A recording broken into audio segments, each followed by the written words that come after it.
আমাদের কাছে বিখ্যাত চড়ক মেলা। অনেক জায়গাতেই চড়ক মেলা হয়, কিন্তু এখানে একটু বেশি বড় করে হয়। তো এখানে জায়গাটার নামই চড়কতলা। তো এখানে শিব ঠাকুরকে স্নান পর্ব চলছে, কারণ সন্ধেবেলাতেই শিব ঠাকুরকে সুন্দর বেশি সাজানো হবে, তারই প্রস্তুতি এখন এখানে নেওয়া হচ্ছে। হ্যালো, চোখটা লাল হয়ে গেছে।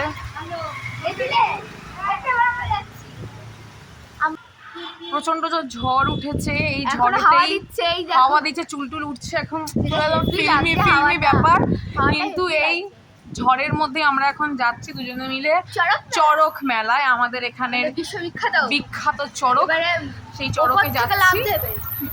হ্যাঁ, ঝাঁপ হয়, ঝাঁপ দেখবো। তো ফোনটাকে ভালো করে ধরতে হবে, চুরি হয়ে যাওয়ার চান্সেস থাকে। ঠিক আছে, তো চলো দেখা যাক কি হয়।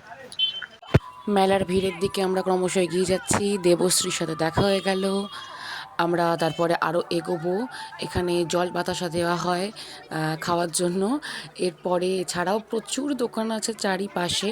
এটা একটা আমার কাকিমা, তার সে স্টল দিয়েছিল ব্যাগের, তো সেখানেই আমি একটু গেছিলাম।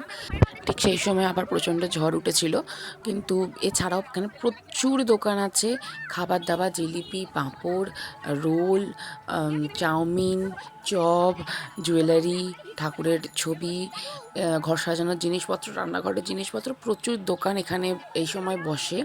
দু সাইডেই রাস্তা দেখতে পাচ্ছ তোমরা, যেমন খেলনা দেলনার দোকান আছে। তারপর এইখানে দেখতে পাচ্ছ প্রচণ্ড ভিড়। ওই সামনে ঝাঁপ হবে, তো আমরা ঝাঁপ দেখতে যাব। তার আগে আমরা খেয়ে নিলাম পাপড়ি চাট। এবারে ভিড় ঠেলে এগোচ্ছি। অ্যাট লাস্ট আমরা এসে পৌঁছালাম আমাদের ডেস্টিনেশনে। আমরা ঝাঁপের জন্য ওয়েট করছি। এখানে প্রচুর লোকের সাথে আমাদের দেখা হয়েছিল। এই দেখো, শিব ঠাকুরকে এত সুন্দরভাবে সাজানো হয়েছে রূপোর গয়না দিয়ে।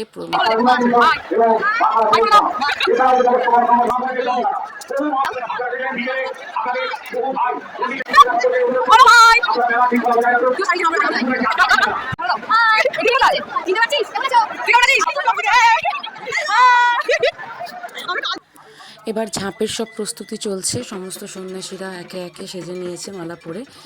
এবার প্রথমে ইনি স্টার্ট করেছেন ঝাঁপ করা। তোমরা যেমন দেখতে পাচ্ছ, এই যে বাঁশের খুঁটিটার ওপর তিনি উঠছেন। এবারে এখান থেকে উনি একটা ডাব বের করবেন। এভাবে সবাই তাই করেছে, একের পর এক ডাব বের করে ভোলে বাবার নাম করে ছুঁড়ে দিয়েছেন।